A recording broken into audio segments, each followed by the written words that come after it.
As more and more begin to know, the status quo has got to go. They're bound to say yes to a man named Dr. No, a man who makes the establishment panic. Grassroots are growing way too wild, too organic. Hello, everybody, and thank you for tuning in to the Weekly Report. Why we must come together. One of the greatest influences on both my personal philosophy and the strategy of how to promote it was Leonard Read, the founder of the Foundation for Economic Education. Read founded FEE in 1946, just as World War II was ending and the U.S. government was about to embark upon a Cold War with the Soviet Union. Read must have foreseen the expansion of government that was coming, both at home and overseas, and he started FEE to spread the message of non-interventionism and freedom.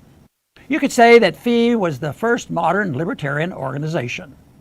Leonard Read was so effective in his role as leader of FEE because of his demeanor. He was kind and gentle in his approach, but he never compromised the freedom message. People should be able to do whatever it is they want without any interference, he believed, as long as they weren't hurting anybody. In our age, where everybody is an activist, Leonard Read's approach may seem unfamiliar or even quaint. Read believed that instead of trying to save the world, it was important to first educate himself. Read, study, understand the message so you can accurately and convincingly pass it on to somebody else. Perhaps one of the most important ways Leonard Read believed to convey the message of freedom was for like-minded people to get together. Getting together, especially at his legendary events at the FEE headquarters in Irvington, New York, was the best way to educate ourselves, educate others, and share ideas on how to spread the message. When we come together with like-minded people, we learn from the speakers, but we also help each other perfect our message. And we also make important contacts that help us create our network. When I founded my Institute for Peace and Prosperity 10 years ago this year, I did my best to incorporate Leonard Read's approach. In order to best promote civil liberties at home and non-intervention and overseas, we need to understand the issues to the best of our abilities. And one of the best ways to do that is to come together with others of like mind. Our institute started holding conferences in 2016 with our first big event in Washington, D.C. to a sold-out audience. Since then, we have expanded our conferences to include Houston, Charleston, South Carolina, and even here in Lake Jackson. While it is true that we have a loyal core who attend many of our events, we were pleased that at our recent Houston conference, a show of hands revealed that about half of the attendees were at their first Ron Paul Institute event. We have featured important speakers like Julian Assange, Robert F. Kennedy, Colonel Douglas MacGregor, and so many others. We have learned from their insights and experience. But just as importantly, we have developed and expanded the network of people who understand the message of peace and are ready to spread it further beyond our circles. That is what this is all about.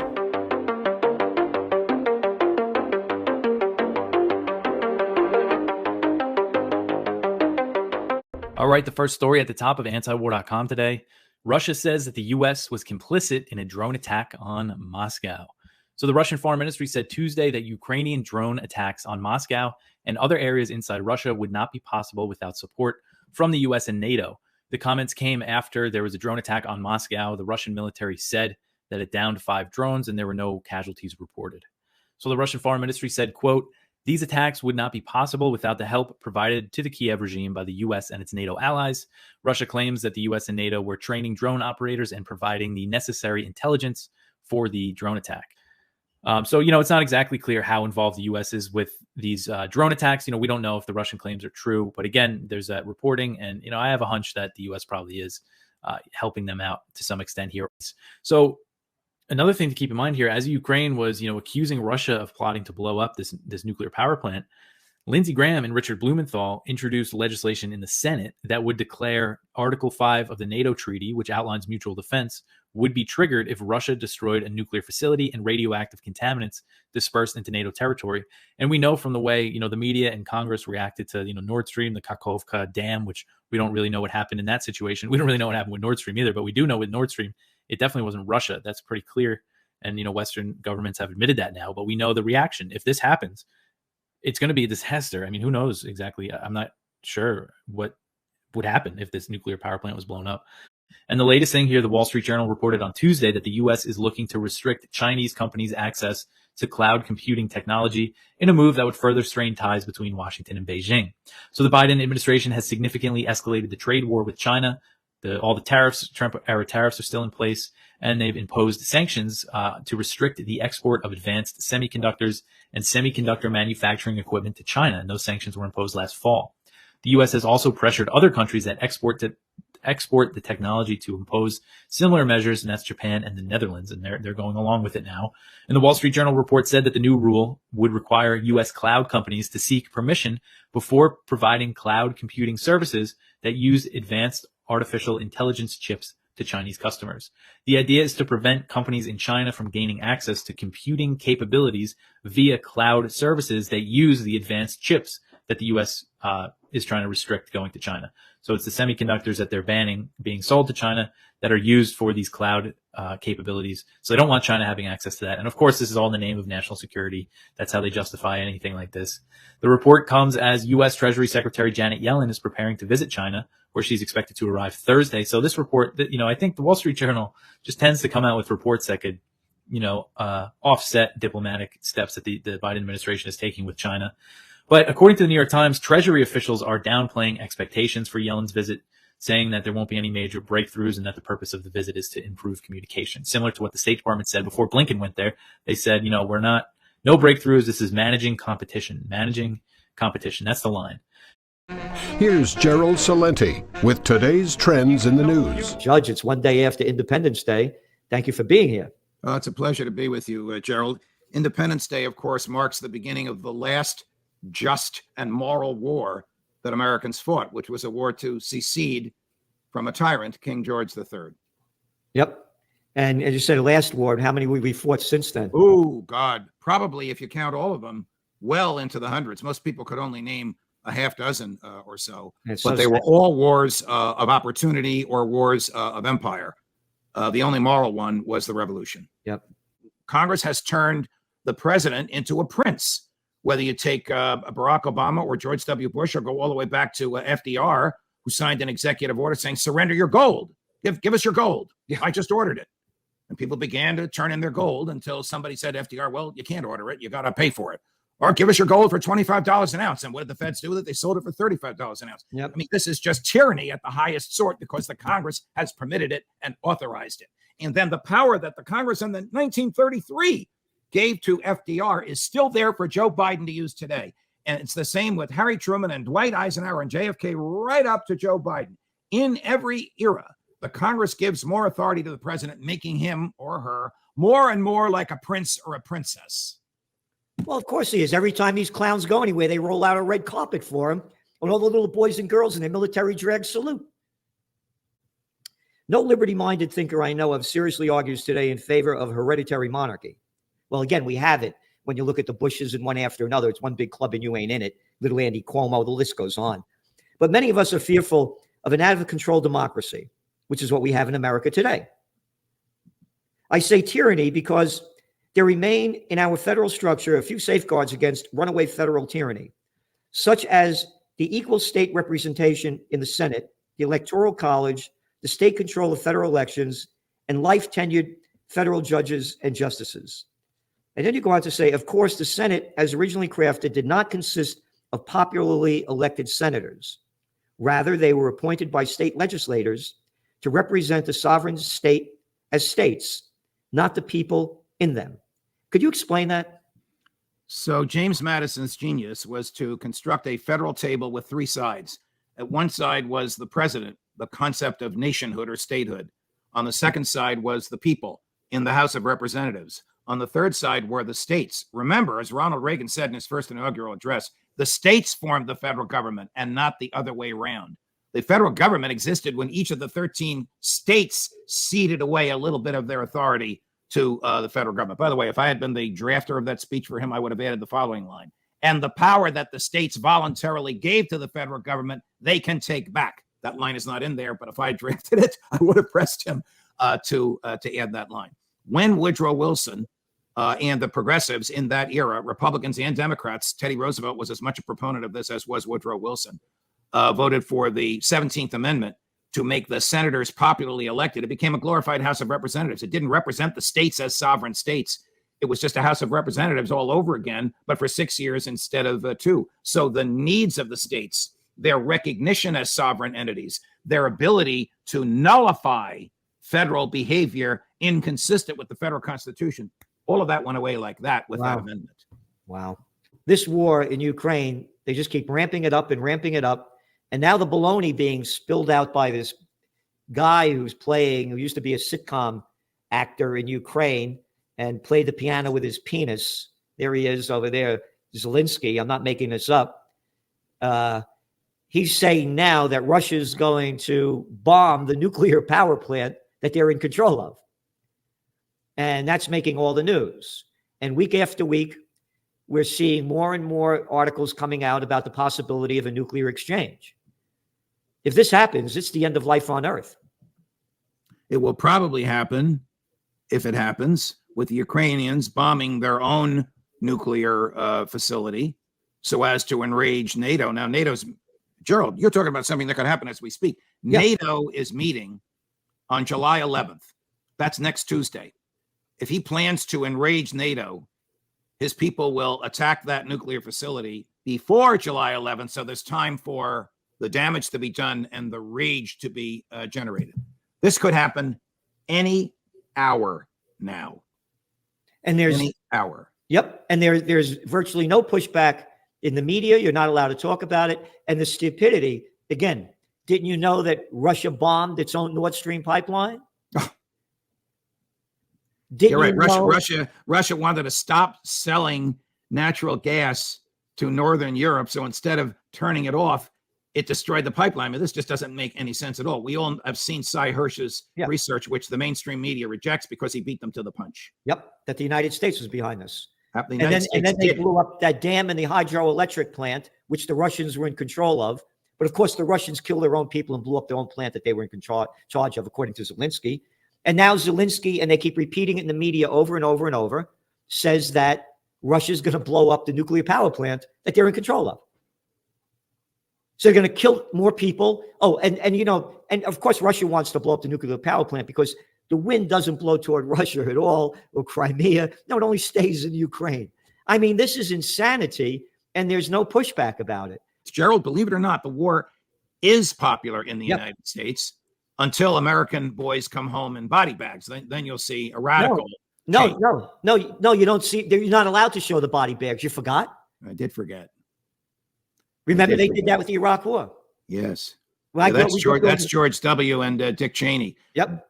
Under the First Amendment, the media can take pictures of whatever it wants, which are not allowed on a military base when those coffins are coming out of the cargo planes. No cameras there. Yep. So it's not like the Vietnam War where they showed all this. What do they call these little clowns? Embedded reporters? You had to be an embedded reporter in order to go to the war front? Yeah, you're in bed with the clowns running the show. Embedded. And so what I'm saying is that the people have no idea what's going on, how dangerous this is, and how we are on the cusp of nuclear destruction. Right. All because of the empire building bellicose attitude in the United States State Department, which has been there since 1947, which was instigated by Harry Truman, who in 1963 condemned what the State Department and the CIA became. And by then, the elites wouldn't listen to him. He's just a withered old man who died a few years later. Yeah.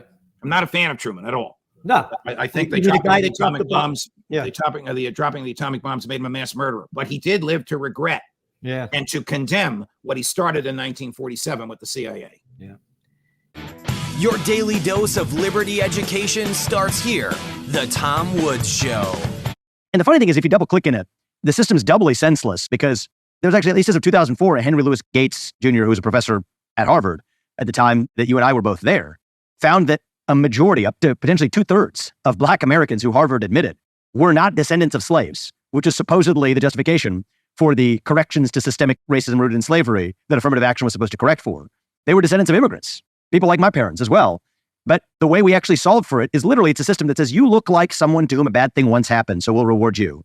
And you look like someone who once did a bad thing, and therefore will penalize you.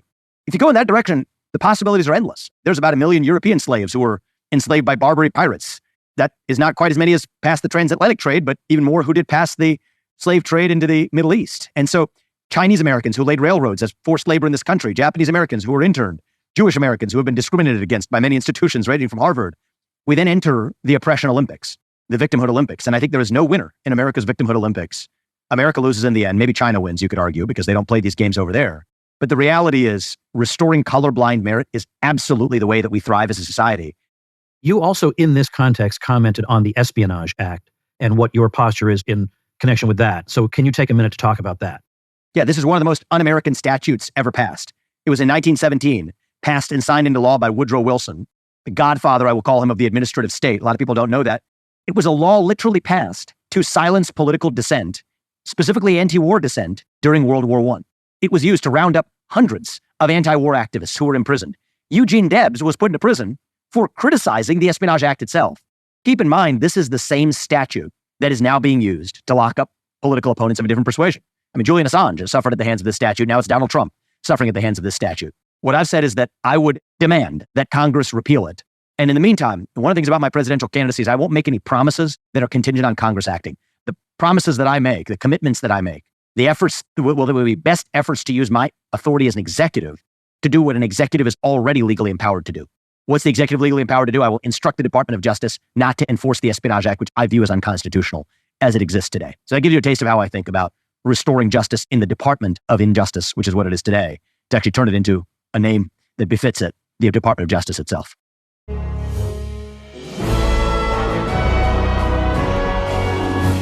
I don't care. But you know what I got to thinking is Biden's, Hunter's in trouble all the time. Yeah, he is. And I think he is a hidden libertarian. He's instinctively very libertarian. When you think of it, he's against the drug laws. Yeah. So he's against the drug laws. He's against the gun laws. Yeah. That makes him pretty good. And he doesn't like taxes. So I think we should nominate him, not really now, as an honorary libertarian, because he's following some of the things. The libertarians just roll over, we pay our taxes, and we do these things. We want to fight the battle, but we want to live within the system. But I guess he might have an instinct there. He really is honorary libertarian. But I don't know. We may get some grief over this program today. So. We can put up that first clip, and this is from the Washington Examiner. Of course, they draw the conclusions. They infer the conclusions. It's a mystery. Cocaine found in White House after Hunter Biden visit. And there's some speculation as to whether Hunter actually lives in the White House. And there was also some disagreement as to where they actually found these narcotics. Were they in the library? Were they in the West Wing? Were they in the conservatory with the candlestick? No, that's a different issue. But I suspect because the president is working there, that they've pretty much got everything under surveillance, I would hope actually. So there should be a camera somewhere of someone taking out this packet. But this could be used as further evidence that the drug war is a farce. Yeah. It never worked. And, it used to be, and it still happens. We still have a lot of drug wars and a lot of drug people being arrested. But they find that the drug war, if they never could even keep the drugs out of the prison, there's wheeling and dealing in the prison. Yeah, so sure. I guess the White House is sort of like a prison for some people. This is from the Wall Street Journal. Judge rules that Biden administration likely trampled on free speech on social media. And if you go to the next one, this is a federal judge, and I'm not an expert, but I would love to see this go before the Supreme Court. Because a federal judge ruled the Biden administration likely trampled on the First Amendment by trying to eliminate what it saw as disinformation on social media. And the judge issued a broad preliminary injunction limiting the federal government from policing online content. In a 155-page ruling issued Tuesday, U.S. District Judge Terry Doughty of Louisiana barred White House officials and multiple federal agencies from contacting social media companies with the purpose of suppressing political views and other speech normally protected from government censorship. It's just great that this is happening, and a lot of the people now are saying that it's the government interference. They shouldn't be partners. They shouldn't be in business with the social media or any media. And that's where the problem is they're buddies, and they work hand in glove. But the other side that might be good, and I think it's already worked. They're taking a little closer look at the FBI. Yeah. Because the FBI is the one that's probably most involved, and they've been accused of participating in deciding who gets to be canceled. Yeah. Not just the bad guys, the people who are lying. And we're going to give them the truth. We're the government. We know what the truth is. Yeah. Well, we've been grappling with this through the COVID years because, there was a lot of response, a lot of it from libertarians saying, hey, these are private companies. You can't dare say what they can or cannot allow on their platforms. And that was a difficult issue. But we absolutely learned without equivocation through the Twitter files that these were not simply private entities acting as such. They were acting at the direction of the United States government to the person, pointing to, you got to get rid of this person, you got to get rid of that person. Now, what I would love to see is this whole thing expanded. And when with this is actually a very narrow ruling. If we can put the next one on, actually, I think it'll explain it more. If you go next to the next one, yeah. The judge's injunction came in a lawsuit led by Republican attorneys general of Missouri and Louisiana, who alleged that the Biden administration fostered a sprawling federal censorship enterprise. Now, we know some of the people who brought this lawsuit, Jay Bhattacharya, the guys around the Great Barrington Declaration, because they all found themselves censored during COVID, cut out of social media, kicked off. So they brought this lawsuit. And I think it's very, very important that they won. But I think it needs to be expanded rather than singling out, okay, you can't talk to the social media, you and the Biden administration, or the Biden administration whatsoever. I would love to see it go to the Supreme Court and say federal officials, full stop, cannot interfere in these private companies, telling them what they can or can't do with free speech. To me, it's interesting that it wasn't a political challenge to free speech that elicited this case. It was the attack on science. You'd think that should be the last place I do it. But here they all pop up on science. But that shows you the power of the military-industrial complex, the pharmaceutical industry. And they were the ones that were able to use this weapon, the government coming in. And, of course, the government with the money and the subsidies and everything else is so powerful that they can get these companies. So the companies are roll over. The victory on this is corporatism and the greatest danger is that of accepting the whole principle of fascism, where they become really close partners. But they're pretty close now, more so than they want to let us know. Yeah. Well, I didn't know this just before, but I really admire some of these statements that he made in his ruling. If we can skip ahead to the one that starts, the evidence thus far, skip ahead to that clip. Now, this is from the Zero Hedge write-up of the ruling. And this just shows a lot about the thinking of the judge. Now, here's one of the things he wrote in his ruling. Quote, the evidence thus far depicts an almost dystopian scenario. During the COVID-19 pandemic, a period perhaps best characterized by widespread doubt and uncertainty, the United States government seems to assume a role similar to an Orwellian ministry of truth. He continues, the judge continues, the White House defendants made it very clear to social media companies what they wanted suppressed and what they wanted amplified, wrote Dowdy. Faced with unrelenting pressure from the most powerful office in the world, the social media companies apparently complied. From administration officials, these are U.S. government officials, contacting social media companies saying they represent, quote, examples of coercion, and I don't think anyone would disagree with the judge saying that these direct quotes from the White House to the social media companies. Here's the first one. Cannot stress the degree to which this needs to be resolved immediately. Please remove this account immediately. Next one, they wrote to Facebook. Are you guys blanking serious? And I take out the word. I want an answer on what happened and I want it today. There's the White House writing to Facebook. Here's another one. This is a concern that is shared at the highest, and I mean highest, levels of the White House. And here's the next one. Hey folks, I wanted to flag below tweet and wondering if we can get it moving on the process of having it removed ASAP. So here is what the federal government was doing. Here's what the Biden White House was doing. It was constantly writing to Twitter and all the other ones saying, this guy needs to go, this guy needs to go, this guy doesn't have First Amendment rights, this guy has to, be removed. So it's pretty shocking. But this is what Meta said, that Meta is Facebook. Meta also stated, quote, we think there is considerably more we can do in partnership with you and your team to drive behavior. So here are the companies getting literally into bed saying, we want to drive the behavior of Americans in a way that pleases the White House. That sounds so corrupt to me. He is none other than Mike Pence. He was in Ukraine last week saying we need to send more weapons and get more involved in that war. And then he stopped over at the MEK. The MEK is a terrorist organization, or at least it was until the U.S. decided to take them off a list. It's a crazy death cult. And here is Connor Freeman of the Libertarian Institute saying Mike Pence and other Republican hawks back regime change in Iran at an MEK rally in Paris. Go to the next one if you can. Former U.S. Vice President Pence participated in a rally outside Paris by the exiled Iranian terrorist cult, the Marxist Islamic Mujahideen-e-Khalq, headed by Maryam Rajavi, and their political front, the National Council of Resistance for Iran. So he went over there saying, we need to be more and more hawkish. We need to overthrow Iran. We need to fight in Ukraine. Well, you would say, well, why is this a good news story? This is depressing. Well, the reason it's a good news story, if we could go move ahead to that chart, because this is one of the more recent polls of the GOP challengers. And I hate to break the news, Dr. Paul, but Mike Pence and Nikki Haley are not doing very well in the polls. So you have the top two contenders. Trump, who was indicted, is actually pulling even better than he was before. DeSantis has lost a bit. But as we know, Trump and DeSantis both have dialed back their traditional old line GOP hawkishness, and as a result, they're much more popular. Yeah, there for a while when Haley and Pence is well known, I thought, well, what if Pence won? And he put Haley as vice president, or vice versa. But good news there, the people aren't falling for their stories. Yeah, So. yeah, I think that's great. Nobody wants these hawks. I don't know if it was Jesus, Muhammad, or Buddha, but one of them said, you better boogie before the lights go out because tomorrow is iffy. And boy, is it iffy. Rage against the war machine. Rage, I looked up what it means, to show that you are very angry about something or someone. He raged against the injustice of all. And that's what it is, anger. I am angry. And he who is not angry when there is just cause for anger is immoral. Why? Because anger looks to the good of justice. And if you can live amid injustice without anger, you are immoral as well as unjust. That was from St. Thomas Aquinas.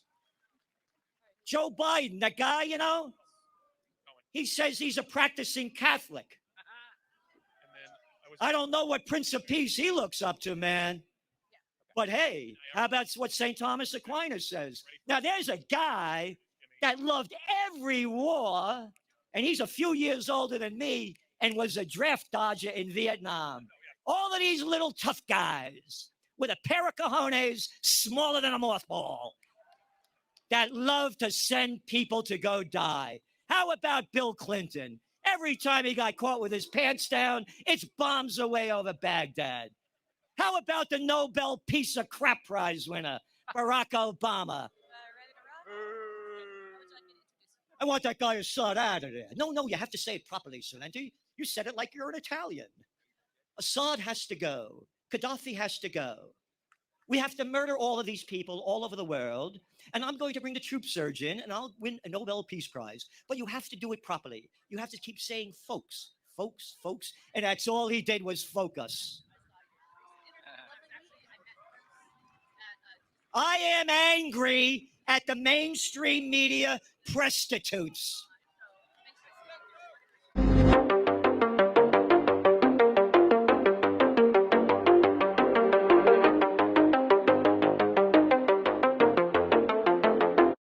So Ukrainian Defense Minister Alexei Reznikov told Financial Times in an interview published Wednesday that his country serves as an ideal testing ground for Western weaponry. So Reznikov said that Ukraine's Western backers can see how their weapons work in a war against Russia to see if they're efficient or need upgrades. Reznikov said, quote, "For the military industry of the world, you can't invent a better testing ground," end quote. So Reznikov has actually said this before. Last year when he was asking for the U.S. and its NATO allies to send more weapons, he said, quote, "We are interested in testing modern systems in the fight against the enemy, and we are inviting arms manufacturers to test the new products here," end quote. So the International Atomic Energy Agency, that is the UN's nuclear watchdog, the IAEA, said on Wednesday that its inspectors have seen no explosives at the Russian-controlled Zaporozhye nuclear power plant in Ukraine, despite claims from Kiev that Russia had planted bombs. According to an IAEA press release, Director General Rafael Grossi said that the agency's experts have, quote, "in recent days and weeks inspected parts of the facility, including some sections of the perimeter of the large cooling pond, and have also conducted regular walkdowns across the site, so far without observing any visible indications of mines or explosives," end quote. So Zelensky claimed on Tuesday that Russia planted explosives at this power plant, and that's something Ukrainian officials have been claiming for a few weeks now. And they're saying that, an attack, Russia could sabotage the plant very soon, saying kind of like it's an imminent thing, and claiming that Russia would try to make the damage look like Ukrainian shelling. And then you have Russian officials now accusing Ukraine of plotting to blow up the facility using a dirty bomb. using missiles, as opposed to explosives or anything like that. Again, the plant is Russian controlled. It's a very important thing to understand here, because it doesn't make much sense for Russia to blow up a nuclear power plant that it controls. So the Kremlin said Wednesday that the risk of Ukraine carrying out sabotage attacks at the Zaporozhye nuclear power plant was really high. And so the plant is located, again, in the Zaporozhye Oblast on the Dnieper River, on the south bank of the Dnieper River. Ukraine controls the territory to the north. And another thing, always important to point out, if you remember last fall, this plant was being shelled a lot in the town around it and areas near it. And Ukraine was blaming Russia the whole time, saying that it was Russia doing it. And of course, Russia was saying it was Ukraine. And again, the key context here is that Russia controls the plant. They have since March 2022. And then we later learned, Russia was saying that Ukraine was launching these cross-river attacks trying to retake the plant. And then a few months later, there was a report in the Times of London that said, Ukraine did in fact launch an attack on the plant, try to cross the river, and it was supported by the U.S. because they used the HIMARS rocket systems. And a Pentagon official said that they provided real-time intelligence during this assault. So the Chinese Defense Ministry on Wednesday said the U.S. was turning Taiwan into a powder keg in a warning over the Biden administration approving new arms deals for Taiwan worth $440 million. So Colonel Tan Kefi, he's the spokesman for the Chinese Defense Ministry, reiterated that China is firmly opposed to U.S. arms sales to Taiwan. So Tan said, quote, "We urge the U.S. side to abide by the One China principle and the three China-U.S. joint communiques, immediately cease arms sales to Taiwan, stop any form of military collusion with Taiwan, earnestly fulfill its commitment to not support Taiwan independence, and stop going further down the road and dangerous path," end quote. So the U.S. agreed to sever formal diplomatic and military ties with Taiwan as part of its normalization agreement with China. And that was formalized in 1979, and they had two communiques then. And then in 1982, they issued a third joint communique regarding U.S. arms sales to Taiwan. Congressional leaders in both parties have warned the White House that the law which legalizes this unconstitutional surveillance of American citizens, Section 207, which was enacted in 2008, they're saying it will not be renewed absent significant changes. For instance, such reforms would prohibit federal agents from obtaining phone, email, and other electronic communication records of Americans interfacing with targeted foreign individuals. Rep. Jim Jordan, Republican from Ohio, he said, quote, "There's no way we're going to be for reauthorizing that in its current form. No possible way. We're concerned about surveillance, period," end quote. Congress granted the spy agencies this authority by creating Section 702 of the FISA Amendments Act in 2008. Since then, it's been renewed twice with strong Republican backing. But for years, this law has faced opposition from Democrats over similar conservative concerns that, the concerns that the conservatives have now, that it grossly violates American civil liberty. So hopefully this means that they won't be able to renew it, or at least they'll reform it. Hopefully they don't renew it at all. But Matt Gaetz said, quote, "You couldn't waterboard me into voting to reauthorize 702. These 702 authorities were abused against people in Washington on January 6th, and they were abused against people who were affiliated with the BLM movement, and I'm equally aggrieved by both of those things," end quote. So saying that they've been abused to go after people on both sides of the political spectrum. But Gaetz did support the program's reauthorization 5 years ago.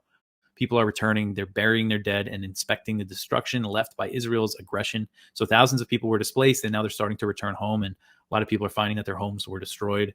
And the death toll right now is 12 people, and at least 120 others were wounded, including 20 in critical condition. So I guess that means the death toll could rise. And the Israeli army said that one of their soldiers was killed in the assault. And one thing that is interesting is that they had funerals, and Palestinian Authority officials, went down there and they kind of drove them out of there. They're not happy with the Palestinian Authority.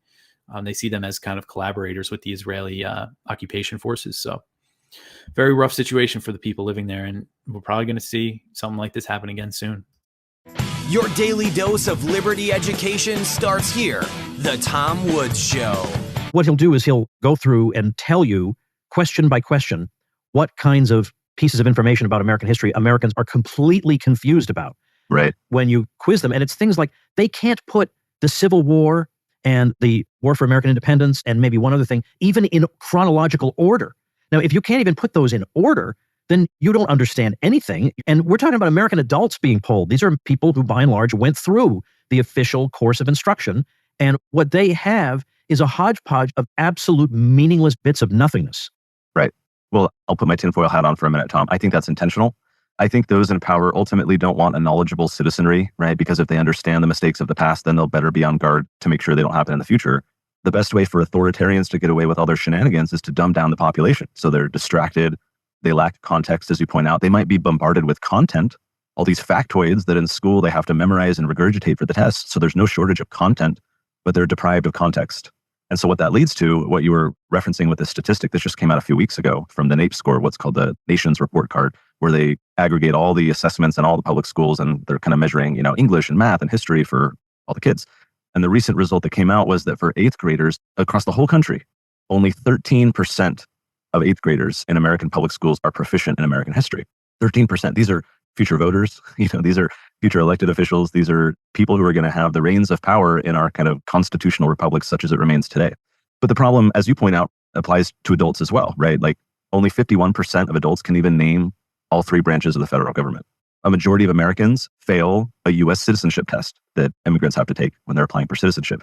So we have this widespread problem. Gore Vidal once called us, as a result of all this, the United States of amnesia. What's interesting is that didn't really happen until a book called Shays' Rebellion, The American Revolution's Final Battle, which is a book by Leonard Richards, came out in 2003. Rothbard is writing in the 1970s, and he already smelled a rat in the official version of Shays' Rebellion, and he was vindicated in this book. But the point is, you have a little box in this book, in your America's History book, in which you say that Shays' Rebellion was portrayed propagandistically to the public and then used as justification for why we need a strong central government in order to put down things like this. And then a connection is made to today, or roughly today, saying these kinds of things called false flags, we see quite a bit throughout history. So for example, and then you give the example of in 1990, well, why should I tell the story? What's the example from 1990? So this is the young girl, Naira. This young woman was testifying to a congressional committee. She was from Kuwait, country in the Middle East, and she told through tears these senators that she had witnessed soldiers in Iraq taking newborn babies out of their incubators and leaving them to die.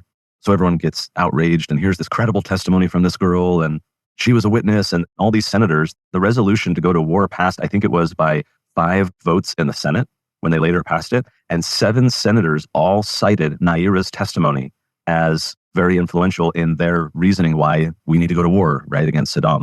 And so, as it turns out, it was completely false. This girl was the daughter of the Kuwaiti ambassador. She was coached by an advertising agency who had $1 million plus contract to find a way to induce America into war against Iraq because that would benefit Kuwait. So yeah, we put this in the book and so many other examples like this because this stuff didn't just happen 250 years ago. As you point out, the propaganda around Shays' Rebellion and the real reasons behind it are far more interesting, and it's that way with modern examples as well. Talk a lot about the founders. Whether you're talking with a person from the right or the left, they're always going to have this reverence for the founders and the Constitution. Well, it turns out our favorite revolutionaries, Patrick Henry, Thomas Jefferson, Sam Adams, they were actually against the creation of a national government. And at the same time, we're saying the founders. And then the Alexander Hamiltons, they called themselves the Federalists when they were actually against the Federation. They wanted total nationalization. So these are like these nuances that we really want to bring back up so that we can actually have deeper discussions in our nation about what we're trying to get at. Because if you just go Constitution, Constitution, Constitution, Hillary Clinton's saying Constitution, we're all saying Constitution. We need to understand these details about what we actually are wanting to do. What are our real goals? What do you really want? What do you really believe in? Yeah, I think that's just what we're trying to do with these books in general, is just open back those discussions that haven't really been had for 100 years or more. Tom, when I was in high school, I remember reading, or being required to read, I should say, the Federalist Papers. Very common practice, right? Very common assignment given to high school kids in civics class or whatever. And at no point was I ever told that such a thing called the Anti-Federalist Papers ever existed. It was, I think I was like a college senior or something. I stumbled across it online. I was like, what is this? And so for us, with Elijah and I, how we're approaching this is really just trying to plant a lot of seeds for alternative perspectives, because the victors always write the history in a way that flatters them and reinforces their narrative. And so, of course, the people who favored adoption of this central government are going to cast history in a way that portrays that as the inevitable conclusion of the progress of Americana, and how dare we question anything else but this inevitability. We want to spark some conversation in families and say, is that true? How might they have improved the Articles of Confederation? How could they have preserved and tweaked them in a way that would, maybe make them a little more, quote unquote, functional to the agreement of the critics, but still preserve that core Confederate power of preserving state sovereignty? Here's Gerald Salenti with today's trends in the news. So as we're saying, and we'll continue to say, you're not going to see a crash coming now. In the Northern Hemisphere, it's summertime and the living is easy. You spread your wings and you make for the sky. So it's going to start happening in late September, October. Reality is going to set in. The tourist business is booming in Europe. And a number of these countries, 10, 15, 20% of their economy comes from tourism. So it's going to be an artificial boost. And as we write in your Trends Journal, the ECB is very adamant about continuing to raise interest rates. Oh, you're going to raise interest rates as a place like Germany is already in recession. And you're looking at your PMI numbers, your manufacturing numbers, one after another. They're all in negative territory. So consumer spending is going up, but not manufacturing. You ready? More than a third of non-financial U.S. businesses are in distress. Investment banking fees plunge. More on the office building bust. Oh, that place called Portland, Libtard land up there? Yep. The largest city in Oregon. Population escaping. Crime, violence, thanks to the COVID war that nobody talks about. What else? Asian junk bond defaults. Set a record. Don't worry, everything's going to be fine. Everything will be fine. Vote for me. Vote for Mr. Boogie. I'll put rhythm in the White House and all the squares have got to go. Okay. And then, of course, when the economy fails, jobs go with it. Our 45th week of this. Markets see $1 trillion less in merger and acquisition activities than last year. We warned this was going to happen. Again, let's go back and put all this into perspective. To fight the COVID war, they dumped in countless trillions of dollars to the people. Stay home, here's money, don't go to work. Yay, free money, zero interest rate policy. The bigs could get bigger. That game is over. A lot more. You run your mouth and I run my business, brother. You tell everybody I'm busted. You talk so much you got me disgusted. But you run your mouth and I run my business, brother. Will an accidental nuclear explosion in Ukraine wipe out the accidental biolabs? Juicy developments out in the Ukraine. It's amazing how much Russian infrastructure the Russians are looking to sabotage. First, they decided, hey, instead of selling oil and natural gas, or more accurately, instead of selling natural gas to Germany, we could just blow up our own pipeline. We could just do that. And instead of having a dam here, you know, and cities in the areas that we've already conquered, we could flood them. We could do that. And instead of not having a nuclear explosion, we could have a nuclear explosion. I mean, these Russians are really going off the rails. Whatever they can get their hands on and blow up of their own infrastructure, it's like the way that we enjoy fireworks. That's the way the Russians celebrate their independence, is they look at the infrastructure that they've already conquered and they go, how can we make this thing explode? I just wonder from a forward-looking standpoint. You know, we're over here and we're a bunch of dumb hippies just looking for countries to get along and for everyone to have freedom, wealth, and prosperity. A very simple message that sometimes gets lost in these convoluted rambles. But you look at what's going on, Russia, Ukraine, us going, NATO's coming all the way up to your doorstep, and it's not an option for us not to be all the way up to your doorstep. Putin going, hey, that's my red line. Biden going, I don't care what color line it is. I don't even see colors anymore. That's what our whole leftist movement's all about. So that's it. I'm going in there. And so Biden, he goes, you know, they push. Things escalate. You make sure that we don't walk away with no peace deals. And now we're already at the point that, not that a nuclear bomb, but there might end up with a nuclear explosion. Doesn't sound like this is going in the right direction. And then I was also just wondering, because I've heard about how good the soil is out in the Ukraines. Apparently these people, they got the best soil on the whole world. Apparently that's why you got all this bread coming out of the Ukraines, is because that soil is juicy. That's the juiciest soil on God-given earth. I wonder if, would a nuclear explosion permanently ruin the soil of, well, I guess isn't Chernobyl out there and they still grow stuff? How does that work? Is Chernobyl in Ukraine or is it somewhere else in Russia? CIA Chief William Burns called to reassure Kremlin after Wagner mutiny. Let's read the first paragraph. This is from the Wall Street Journal. Washington, CIA Director William Burns quietly reached out to his Russian counterpart in the aftermath of a failed mutiny by the Wagner Group. Leader Yevgeny delivered a message that the U.S. had no involvement in Russia's internal chaos, officials familiar with the matter said. Because when two countries are not going to fight each other, but they are going to be at war with each other, but without actually fighting each other, they have to let each other know that they're still playing by some rules. And you know what the rules are? Is that you can't go fuck up the oligarch shit. You know, it's like, listen, we're going to continue to fight each other, but of course I wouldn't actually try and come for your position. I understand that when this war and whole thing's over, you're going to need to continue to be in charge and be able to continue to make your money, just like I want to continue to be in charge and continue to make my money. And so there are rules to this, which is the oligarchs can't go after the other oligarchs. It's like if you were playing chess and the two queens were in cahoots, we're like, listen, we're not going to attack each other here. At the end of the game, we both still want to be on the board making all the money off the pawns. And so that's the way, I mean, how offensive is this that the CIA chief calls him up to go, listen, we're at war with you guys without being at war with you guys. And we're going to try and, you know, keep this thing going as long as possible so that as many Ukrainians as possible sacrifice their lives for you guys to have less resources at the end of this. But at the end of the day, I want your position to be safe because this is a fair fight here. I'm not coming for your job. I mean, sure, the young men in Ukraine, as many of those people that need to die to try and make Russia have less money, of course, we're going to continue to do that. Yeah, we're going to continue to send them resources and continue to fight you guys, but, you know, it's just going to be the young men that die. I'm not going to challenge your position. I wasn't going to challenge your position. So, listen, it's being reported by the news. You don't have to be worried about this thing escalating because the oligarchs, they all know that they're safe. They're not really fighting with each other. Remember, they're just playing a game. They're just playing a game, and the chess pieces are just the human lives of the younger men. So don't worry, this isn't escalating. There was an interesting court opinion that was handed down last week from the Supreme Court. So I remember a couple years ago, you had that gay cake. You had some baker, they go in, and they go, hey, I want a cake, and I want nothing but men painted on the top of this. I want celebration of Dan and Mike. And the guy's like, I'm a Christian. Do you mind going to a different baker? And he goes, no, you're going to make me this cake. And the whole thing made no sense to me because if a guy doesn't want to make you a cake, you really want him making you a cake? You think that's going to taste like a good cake? You think the guy's going to do a nice job with it? And if you own a store and you don't want to make a cake for someone, no soup for you. Isn't that part of owning a business that you can go, listen, I don't want to have to serve you for whatever reason. But if you're a religious individual and you don't want to make a cake for someone, doesn't it make more sense? Firstly, a cake is not like a necessity for life. It's not water to your house. It's not like, hey, I provide water to this area and I don't like you, so I'm not going to provide water to your house. This is an item that doesn't need to exist. You don't need to have cake. And even if you did need to have cake, this isn't the only person that you can get cake from. So firstly, why do you want cake from the person that doesn't want to make you a cake, right? And secondly, why should the person be forced to make you the cake?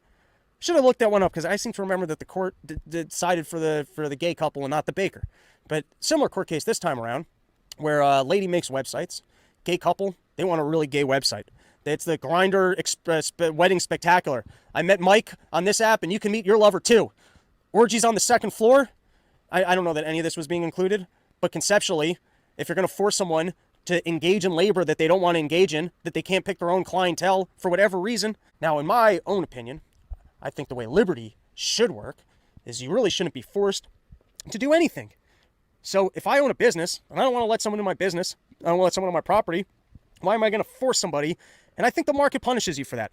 I think if you went to New York City and someone put up a big old sign in the front of their store that said no Jews allowed, you probably wouldn't see a ton of people at that business. And you know what? I would rather know that. Oh, this guy doesn't want my business. I'll go spend my money somewhere else. Isn't that almost the better way to approach things? That guy doesn't want me here. I'll go spend my money somewhere else. You don't think the market can reward? And like, do we really think we're going to live in a world where if bigots say, hey, I don't want to serve whoever here, that's going to be enriched in the market and that other people are going to be left without any place that they can go for goods and services? I don't think that's the state of the world that we live in. I guess I got more confidence in the goodness of mankind and the power of free markets of just exchanging things for dollars than our overlords do.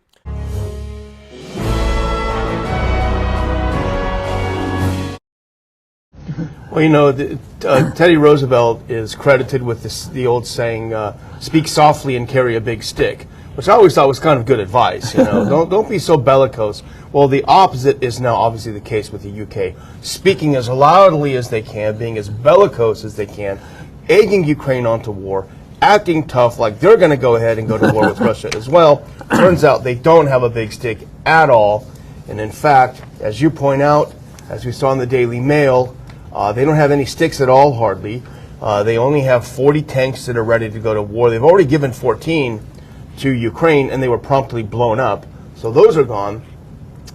But they're bellicose. We know Boris Johnson. We know from the former Israeli Prime Minister Naftali Bennett that there was a deal. There was a deal signed, at least initialed, between Russia and Ukraine very early in the war, which would have ended the fighting right there.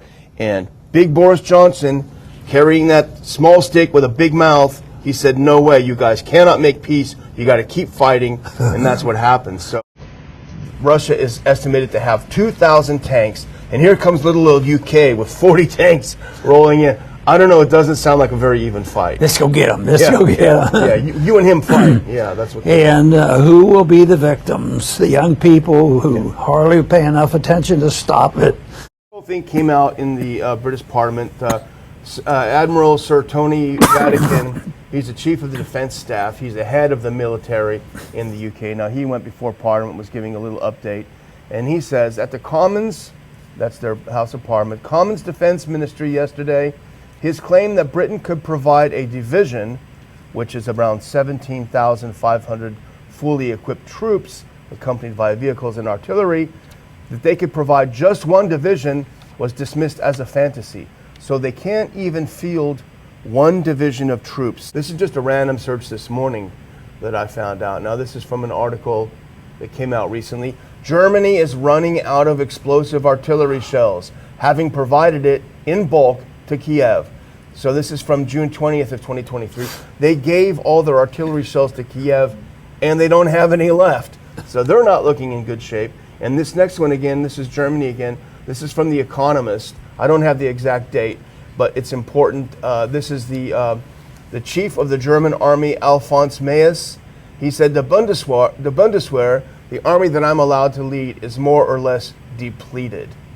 He says, we saw it all coming and we're not able to get through with our arguments and draw implement conclusions, etc., etc. It says, almost a year after the general's much noted post, Germany's armed forces are more depleted than ever, owing to the kit they are sending to Ukraine. And this is the operative quote here from the Economist article. Their stockpile of ammunition would last only a few days. If I had to pick one group of people who probably are the most responsible for this episode over there, which is going so badly, would be NATO. Yeah. Without the existence of NATO, we wouldn't be having this discussion. There may be a lot more trade going on between Germany and Russia. Who knows what would happen? But it can't be more chaotic than it is now. And this is something that nobody wants to realize, and they refuse to talk it over. That's why the voice from RFK is at least worthwhile listening to, because he doesn't think we have to do this. And all the way back to Taft, after the war, he didn't even think it was a good idea. Yeah. But they think this is so necessary. It's an illusion, as far as I'm concerned, of what they're doing. But it may be what we hint all the time. Maybe it is about military dollars. Yeah. And that to me is the most criminal thing. Being dumb, you can excuse a couple dumb people for starting wars, but the ones who do it on purpose because they know we're going to build more bombs. Right now, there's somebody sitting back there and say, let's start a business. Yeah. Good money. Let's build more bombs. Yeah. But the limitation will be the bankruptcy. And therefore, I hope our country wises up and decides that our borders are more important than the borders of our empire. But there's such a heavy shroud of propaganda that sort of settled over the American people, and indeed in NATO as well. I was on a radio show earlier today discussing the release on Friday before a holiday weekend of the State Department's assessment of what they did wrong in the Afghanistan evacuation. And it was just very typical, because one of the main things, essentially, if you boil it down, is we kind of basically believed our own propaganda, that the Afghan government would stay in power, no chance that the Taliban would take over, it would take months and we'd be able to get out and everything. So they believed all the lies. And one of the things that I pointed out in this is that they talk about lessons learned. They haven't learned no lessons at all, because they're doing the same thing here. And it's not us saying that Russia is great. It's saying that if you're facing such a formidable force and you really don't have any tanks, you might want to just look for a different solution, back down a little. And here's a funny example I was just going to put up, if you don't mind, Dr. Paul. This is a small example. Put that next one up. This is a small example from Moon of Alabama. This is a fraction of all the articles talking about Russia running out of missiles,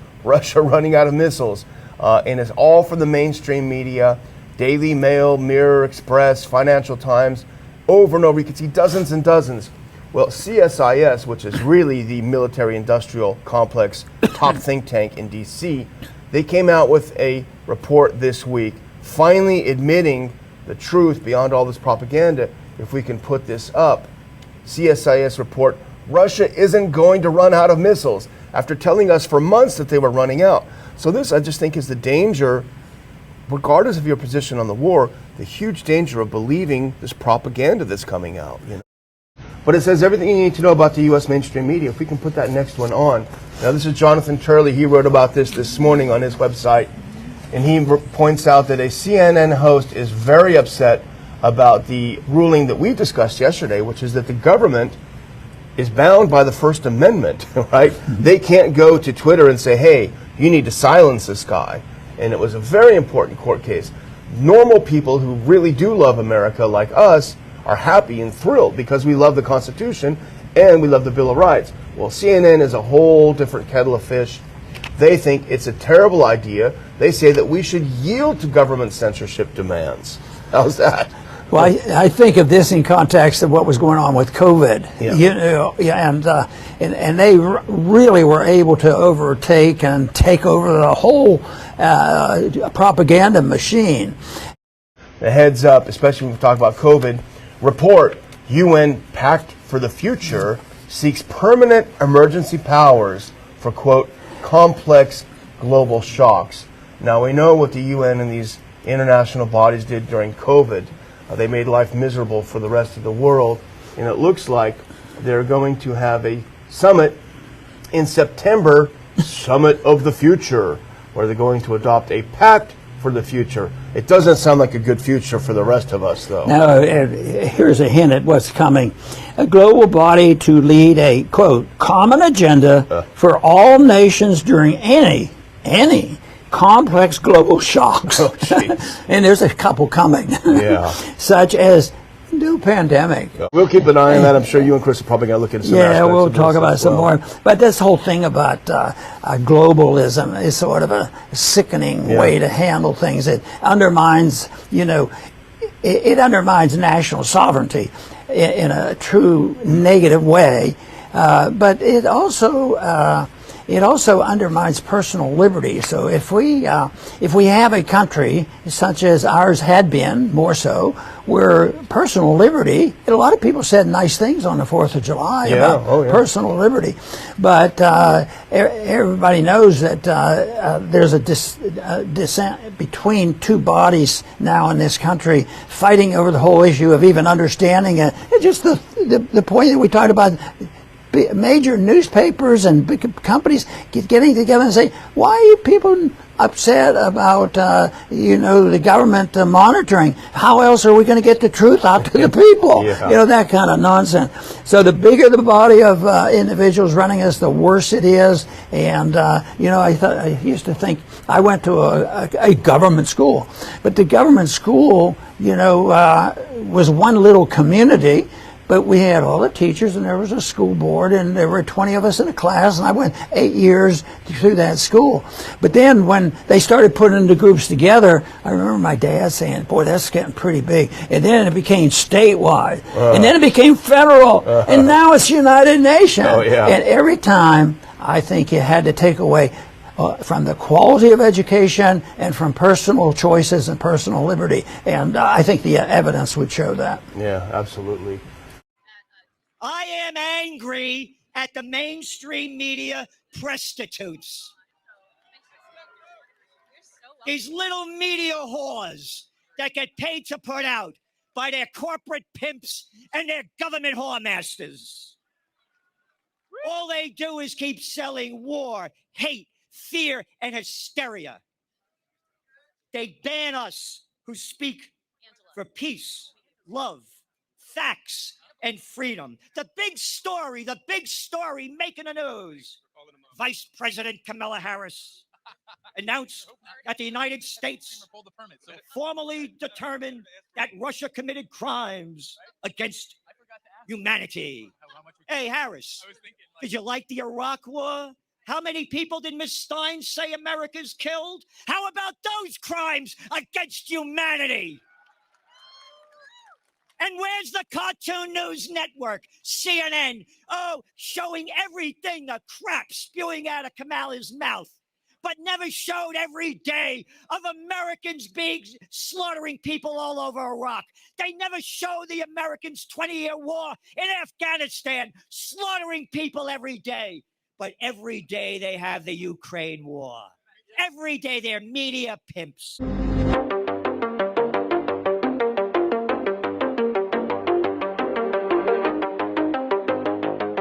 And Ukraine's use of cluster bombs, it goes back to 2014. Its use on areas where people live in the eastern territories there. In 2014, when the Donbass civil war broke out after the U.S.-backed ousting of Viktor Yanukovych, Human Rights Watch had another report that year that said that Ukraine was using cluster bombs against populated areas of Donetsk. So Daryl Kimball, he's the executive director of the Arms Control Association. He issued a statement on Thursday warning the U.S. against sending the cluster bombs. He said that doing so would, quote, be escalatory, counterproductive, and only further increase the dangers to civilians caught in combat zones and those who will someday return to their cities, towns, and farms, end quote. I mean, the big example of this is in Vietnam and Laos, where people, just last year, somebody died in Vietnam because they found an unexploded U.S. bomb. It wasn't a cluster bomb, but a lot of it was cluster bombs that has killed people since the end of the Vietnam War in 1975. Thousands of people, have been killed since the end of the war. And I mean, it's just unbelievable that they're going to be sending these over there now. All this talk about human rights and everything that comes from the Biden administration just shows it's just a lot of hot air. And the depleted uranium as well, they're going to be sending, it looks like. So they're going to be poisoning their land and, littering it with cluster bombs. So Ukraine's military intelligence chief, Kirilo Budanov, said Thursday that the threat to the Russian-controlled Zaporozhye nuclear power plant is subsiding. But we've seen Ukrainian officials make these claims for weeks, no evidence. And now they're saying, oh, don't worry, the threat has subsided, which I think it's good to see them say that, at least, because then you had the Russians claiming that Ukraine was planning some sort of attack. So it's definitely concerning to see both of them claiming the other was planning to blow up this nuclear plant. Who knows what that could lead to. Next one here, the U.S. says that Russia is harassing drones over Syria. So this article is from Kyle Anzalone at the Libertarian Institute, and there's more encounters between Russian and American aircraft over Syria. So the Pentagon released a video of a Russian fighter jet flying near an American drone above Syria. Moscow and Washington have previously accused each other of conducting unsafe aerial operations. So U.S. Central Command released footage Wednesday showing the Russian Su-35 fighter and the U.S. MQ-9 Reaper drone. In a press release, the Department of Defense said that the Russian aircraft caused the drone to take evasive maneuvers. So the video also showed the Su-35 releasing flares in the drone's flight path. The Pentagon said that the Russian planes engaged in a new level of unprofessional and unsafe action. So last month, the Pentagon announced that it was sending more F-22s into the region in response to what they're calling Russia's unsafe actions. And then Russia, on the other hand, they're throwing the accusations back at the U.S., saying that the U.S. has been operating unsafely. And an important point here is, the U.S. acts like it cares about, international law and all that. But, Russia is the military that has been invited into the country by Syria. And the U.S. is in the country against their will and occupying 1/3 of their territory. But, all this is thrown out the window when we're talking about Syria. These sovereignty and things like that only matter when it fits, the U.S. agenda.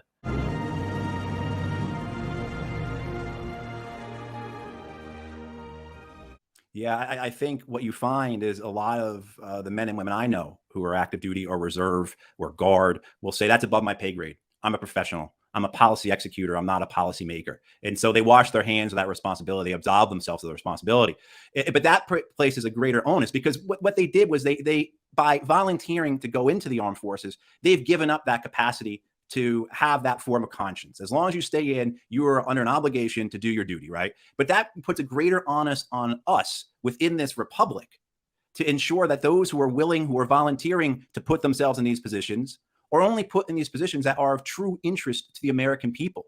So I know you want to talk about Syria, where in Syria, right now, the Americans who are guarding the oil fields, about 1,000 American troops in Syria, about 3,000 or so in Iraq, and about 8,000 or 9,000 contractors as well in both those countries. Those troops that are guarding the oil fields right now come from units like the Maine National Guard. They come from Montana National Guard. When we had the pandemic, I'm in North Carolina 2 years ago or 3 years ago, when we had the pandemic and there was a lot of uncertainty, where was a large part of the North Carolina National Guard? It was in Kuwait, Iraq, and Syria. And I guarantee you almost nobody in the North Carolina state legislature knew that until they asked where they were. So what you Scott, have is Scott Ritter reminds us that we're not welcome in Syria by the Syrian government. The Russians are. We're there illegally in the skies and on the ground, trying to steal oil and give it to some terrorist organization. Scott just spoke about that a little while ago. Yeah, correct. That's absolutely the case. The United States is illegally occupying 1/3 of Syria, the eastern part of Syria, where the oil fields are, as well as a lot of their agriculture. And the Syrian people are being just absolutely crushed by a continuation of that brutal, terrible civil war, not just by the sanctions that the U.S. and the West have put on Syria, but also by the fact that their oil and their agricultural lands are under control of the American government, of the American military. It was really bad under Trump. I'm not sure which is worse. I shouldn't say that, because under Trump, the U.S. had made a deal that this oil that was being stolen from the Syrians was going to a private company to enrich that company. That got stopped. And now we're not really even certain where the oil is going. We think the Kurds are getting it, but certainly it's not going to help and heal a nation that was destroyed by 10 years of brutal civil war. It's just a continuation of the war on the Syrian people by other means. Let me show you a clip of American fighter jets tangling with Russian fighter jets over Syria. I have to do some narrating here. This is from the Department of Defense, so it's obviously one-sided. Additionally, one Russian pilot positioned the aircraft in front of and engaged an afterburner, dynamically increasing speed and air pressure. These events represent a new level of unprofessional and unsafe action by Russian air forces operating in Syria. Russian fighter aircraft employ parachute flares in the flight path of American aircraft July 5 against established norms and protocol. Russian forces have displayed increasingly unprofessional and unsafe actions while operating in Syria, threatening American forces. Matt, what the hell are American forces doing there? The Russians are there by the invitation of the government. That's the question that's been asked by a lot of people since we introduced forces there 8 years ago, 9 years ago. And this danger of a conflict between the Americans and the Russians, which of course is heightened and made even more possible by what's going on in Ukraine, of course, the tensions in Eastern Europe. But we're seeing in Syria, and I will agree with the Department of Defense statement that it was unsafe. You know, that was a drone that Russian pilot did that to it. And drones, you know, the drone pilot who may be back in Nevada or New York for all we know, can't really see that well. So that's a pretty unsafe maneuver. I will agree with the DOD on that, which is one of the few times I agree with our Department of Defense. But the bigger idea, though, Judge, just what you're saying, what the heck are we doing over there? What purpose does this serve? I guarantee you that that drone, that American drone, was not simply flying around the top of American base minding its own business. First of all, it's in Syria, so just by definition, we're not minding our own business. It was probably overhead of Syrian government or Russian military installations. So there is a willingness to continue with this game of chicken that is just absolute and sheer madness. That, you know, go back to, again, one of the few things I'll ever agree with David Petraeus, but what he said at the beginning of the Iraq War 20 years ago now, how does this end? Tell me how this ends. And tell me how this ends in Syria. Tell me how this ends in Ukraine. And, you know, one of the things that's really staggering is that how many people does the United States government have working right now figuring out how these things end? And I can confidently say they have nobody working on figuring out how to end these things, whether it's the war in Syria, the war in Ukraine, what's brewing with China, et cetera, et cetera, et cetera. You're listening to Part of the Problem on the Gas Digital Network. We're in this kind of unique position when it comes to that kind of left-right question of is America great or is America evil? And we're more in the position where we're like, look, no one bitches about what America does more than us, but we still think it's great. We think this country's fucking great. Now let me tell you about all the ways it's fucking up. Does that make sense? That's where we are. We're trying to end the American shopping spree on stupid bullshit. Yes. But we don't hate our wife just because she's buying stupid shit all the time. Exactly. We just need the stupid shit to stop. Exactly. The Independence Day is a celebration of the day that the Declaration of Independence was ratified. That's what the holiday is. And for whatever negative things, anyone who believes in liberty, whatever negative things you could say about this country, it's pretty incredible that our national story is based on celebrating the Declaration of Independence. So many other countries' national story, their myth, is like celebrate. And I'm saying this is a myth too. I'm not trying to pretend it's not. But the national myth of so many countries is like the queen of so-and-so came here, or this land is something, or this something. It's all like kind of either religious or something about like a monarchy or something like that. But America, the story is like, hey, look at this document. Look at this document. And what the document says is like, we believe God gave us natural rights. And we believe governments are created by men to protect those rights. And if they don't, then screw you, we can overthrow you. We believe in our rights, and we'll use violence to protect them. And there's just something so badass about that. Something so great about that. And that also turned out to make the most powerful country that's ever existed. It's just something cool about that. And I don't think that's a negative thing. Like, I think there's at least enough positive there that it should be fought for. No, and so much of the prosperity was built because of freedom and the ingenuity that freedom brings. So, we established something new, and it was had a pretty good run. Yeah, no, I think that's true. And it's over. I mean, but hey, we had a good run. No, it's not over. We're gonna take this thing back. So Ludwig von Mises, who in many ways is the godfather of modern day libertarianism. I mean, Murray Rothbard is really the godfather of modern day libertarianism, and he was a student of Ludwig von Mises.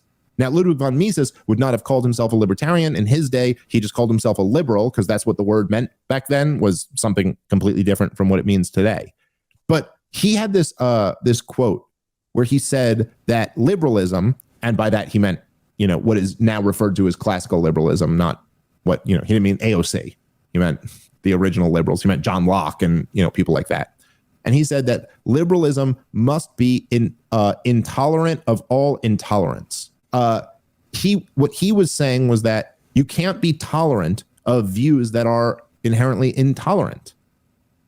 And that if you are, then you're going to lose the whole plot. And in a lot of ways, I think that there's been far too much of a tendency from libertarians and right-wingers and conservatives to be tolerant of views who are intolerant of you. They're intolerant of what you stand for. And if something is not, like, if there is some view that is not going to tolerate what you believe, then you have no obligation to be tolerant toward them. And this is I think a lot of what the problem is today, is that there's been so much like ceding of ground toward a progressive worldview that views me and you, Rob, as neo-Nazis. And like, why the hell on earth? Now, we can have our libertarian principles and think, yeah, you can't just shoot someone because they feel that way. But why the hell do we have to have tolerance toward a worldview that thinks that if you think biological men are men and biological women are women, then you're a Nazi? Like, they're not demonstrating a lot of tolerance toward us. Why the hell do we have to demonstrate tolerance toward them? Why should that be the attitude? It all makes sense. And I just want to say conceptually, I agree with it. And it's right. I do think that it misses one little aspect, which is, I think tolerance is an attribute of whoever has the weaker hand. And I think at any given time, whoever has the weaker hand, they go, hey, I just want to be able to be left alone and do my own thing. Okay. And I think the reality is, more often than not, if the Christian right had the upper hand right now, they wouldn't be as tolerant. I think it's all an outpouring of socialism, and that there's so much wealth and resources that is put into the left and the victim culture and all of these progressive activities, that the conservatives are kind of forced to pretend like their outlook is just, oh, we don't care if you want to go be gay over there, or you want to go do whatever it is over there. We just want to be left alone to be able to raise our families and have nice Christian values.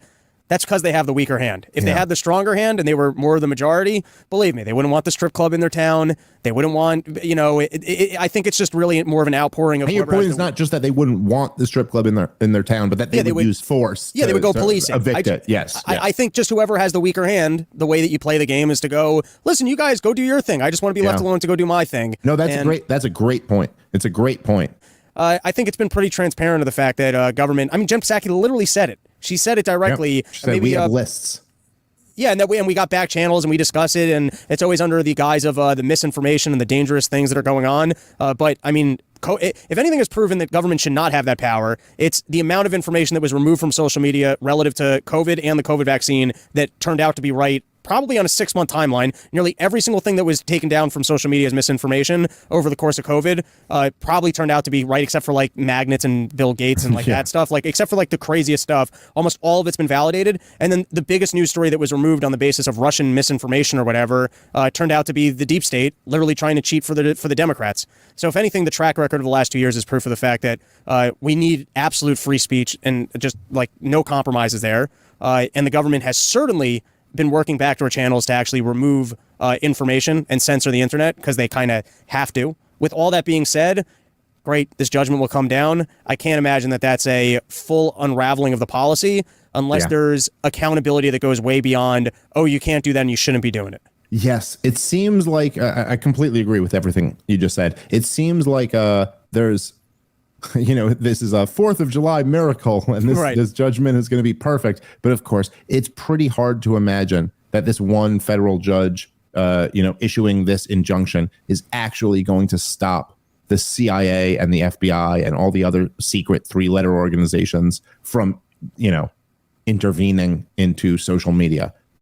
It is a very positive step in the right direction. I'll say that. The good news is when it comes to truth has value. I think everyone's kind of interested in truth. Yeah. And it feels like unless they can get absolute control over the internet, over a long enough timeline, they lose because the truth does come out. And if anything, it forces their hands to, they're always testing the water of what they can get away with. Yep. And it's because of the efforts of people actually exposing truth that sometimes it doesn't work. Here's a proof in point. Just last week, Larry Fink was saying they're not using the term ESG anymore. Does that mean that they're done trying to rig the markets to value them and to impose this social justice nonsense, for their profits onto everyone? Of course not. But even the most evil and wealthiest and most powerful individual who sat down with the team at some point, I would think he probably sat down with the CIA, NSA, and they worked up a plan for ESG scores, and they tried to impose it on us. And guess what? They have to go figure out how to resell it because of the efforts of people like me on podcasts who are able to expose that story enough.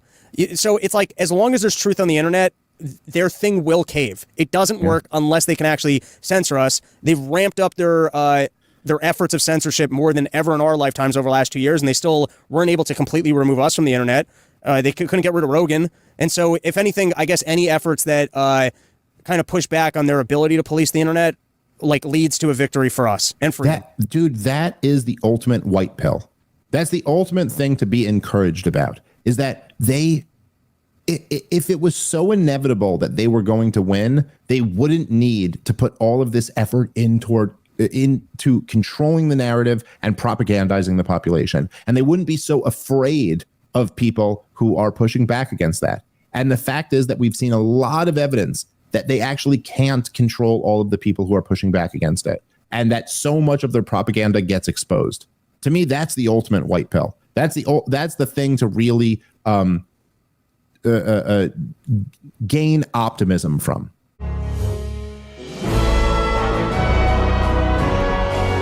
When Bush was president, that's George W. Bush, and he orchestrated the organization called the World Trade Organization, WTO. And he was bold. I'll tell you, he was bold because this is the first time I've heard anybody who pretends that they run everything admitted there is a new world order. He says this is the third leg of the new world order, like it was an achievement of great success. Well, the new world order has been here for a while, and it's meandering.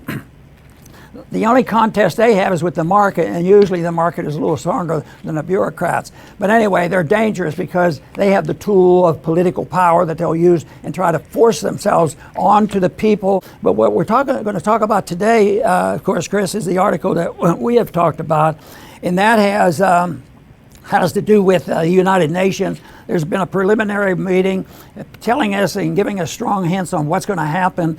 The Federalists wrote this up, and they're talking about next year when there's going to be a major event dealing with the United Nations. But I just read the title to you, and it'll tell you give you a little bit of hint.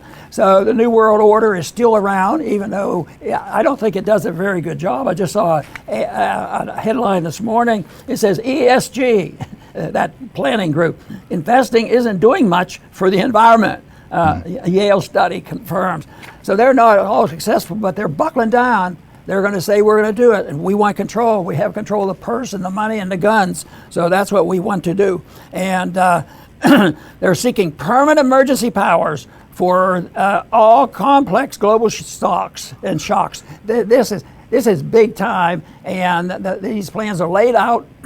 And they'll have, this will be confirmed next year at a UN meeting. And unfortunately, they're going to make a lot of hay out of this. Long time, I would predict it's not going to work. But a lot of people are going to suffer, and we'll probably lose some liberties over. But we're also going to lose a lot of wealth too. And that's the reason why not only do we have to think about this theoretically, we have to think about this on how we all can best survive these types of problems that are created by government. Chris. Right, Dr. Paul. And the first thing, immediately I thought this is typical, this is par for the course.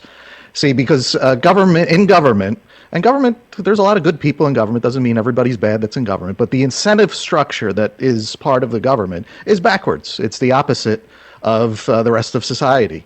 You in society, when you fail to serve or fail to do it profitably, you're punished. And I personally have been involved with companies that are no longer in business, and there's nobody that's coming to save you, and you can't just cry that you need more money. Well, that's how it is with government. When they fail, they can claim and do claim that they don't have enough money or power, so they need more money and power. And we see this throughout all of government. Very famously is the government schools. Constantly want money, and the results keep getting worse and worse. Doesn't matter how much money you throw at the government schools. That's not the problem. It's the same thing with Ukraine. It doesn't matter how many weapons or we're already at 100 billion that is gone. It's the issue is not money. And there are people that still today think that government didn't do enough during COVID, amazingly. So that's the incentive structure. They always want more power. And for people that work in government, if you work for an agency, your incentive is to spend your entire budget. Because then when budgets, when it's time then you can claim you need more money. And if you don't do that with your agency, the other agency down the hallway, they're doing it. They're spending their entire budget so they could get more money. So this is why government must be limited. That's why the founders wanted to chain this down. Because once you take those chains off, they are constantly on the hunt for more of your money and more power over you. Our common agenda report. Common means you obey and everybody has to be part of it. No independent thinking, no individualism. And he goes on to say, one such policy is an emergency platform during any events that have a global impact that would provide the UN the authority to actively promote and drive an international response that places the principles of equity and solidarity at the center of the work. That is mischief, that's evil, science, but it's couched in decent terms because so much of what they claim they're going to do, equity, of course, the best way to have equity and prosperity and peace is to have more freedom and get away from the pure bureaucrats who want to make money and control the corporations and advance the cause of fascism. So, but the words, and that's the way it happens all the time, daily, the two political parties, you have to really be careful because, boy, they believe what we believe. Yeah, but they're not believable. They're just trying to con the people into supporting them. But like I've said many times, I think the people are starting to wake up, Chris, and that's good. But we'll do our best to try to expose them so that the people will wake up and not put up with it and not wait for the total calamity. Because the system we have is unworkable, whether it's a monetary system, whether it's the immorality that it has invaded Washington, D.C. and the rest of the political system. We do see bits and pieces. We've seen people come forth since this last election who are honestly trying to get to the bottom of things and to learn the plain truth of things. Globalism is an old idea, ancient. And one thing, there's a lot of people that are afraid of it, and I can understand that. But one thing you shouldn't worry is this is not a monolithic blob that is, trying to devour us. Far from it. It's not one big club and we're not in it. It's a lot of clubs, and they all are vying for power. A lot of groups. And they will work with one another when it's convenient and to their own interests. We saw that with COVID. We saw a lot of these groups working together to achieve their own goals, and then they scatter again. And there's all types of groups. There's the secret ones. People spend their lives, reading about and studying all these secret societies. And then there's not so secret, like the World Economic Forum. They're very public in telling you on, what they want for humanity. And then I'm sure there's lots of clubs that nobody knows they exist, and you can't look them up. You can't read about them. But, it's all it is groups of people. And you can consider libertarians the same way. We will work with those, progressives that are, they're few and far between these days. They're anti-war and anti-empire, even though our ideologies are very far apart. But even within libertarianism, that you have different clubs. You have, like us, like the Ron Paul libertarians. Then there's libertarians that are nothing like Ron Paul. So there is no monolithic globalist system that everything is going according to plan. This is all mapped out. Absolutely not. So you could always relax in that sense. But they have very good PR, and that's why they are able to scare a lot of people into thinking that they're going to be enslaved. Very good. You know, words are very important. Language is very important, and Orwell knew about this distort language and just get the people confused.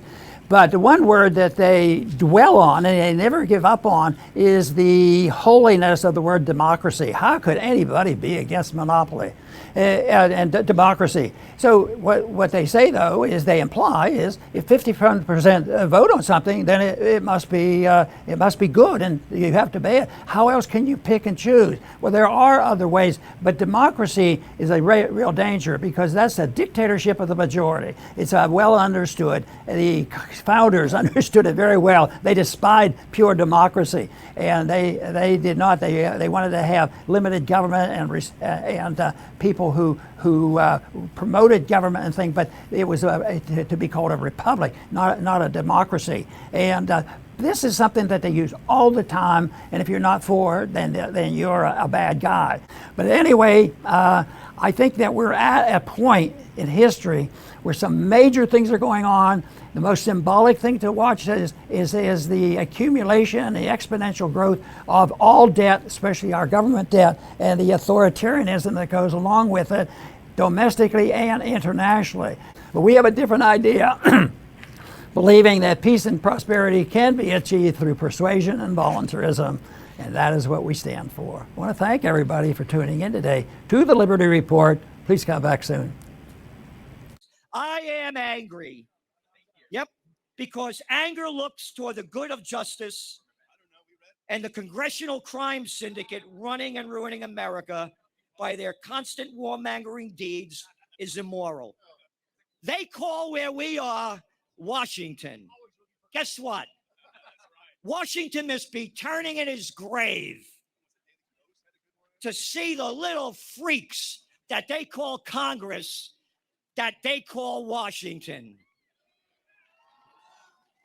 This is President Washington, a guy that crossed the Delaware, that really fought, not like you little guys playing president, not like you little boys and girls playing Congress. Can you imagine Mitch McConnell fighting, little Lindsey Graham fighting, little Adam Schiff fighting? George Washington warns us, his farewell address, no foreign entanglements. Quote, "It is our true policy to steer clear of permanent alliances with any portion of the foreign world. The nation which indulges towards another's habitual hatred or habitual fondness is in some degree a slave." Ladies and gentlemen, welcome to Slavelandia, because that's what they've done to us. The plantation workers of Slavelandia. Jill Stein and others gave all the facts about how the war machine is robbing us of our money. And look at the lives of what's happening in this country. I launched Occupy Peace nearly a decade ago. And I've had a number of peace rallies. Our platform is honor the founding fathers, close up all of those bases overseas, and bring the troops home. Secure the homeland with our troops. Give them skills, put them to work rebuilding our third world rotted infrastructure. And then finally, you want to go to war? Let the people vote. Let the people vote. Let the people vote. Let the people vote. Let the people vote. Let the people vote. Not these little clowns, these little gutless boys and girls that love to get us killed as they keep taking money in their pockets from the defense industry. Morons and imbeciles call it campaign contributions. Adults call it bribes and payoffs. Thank you all for being here. Thank you for what you're doing. United we stand, divided we die. And thank you all for putting this on. Thank you.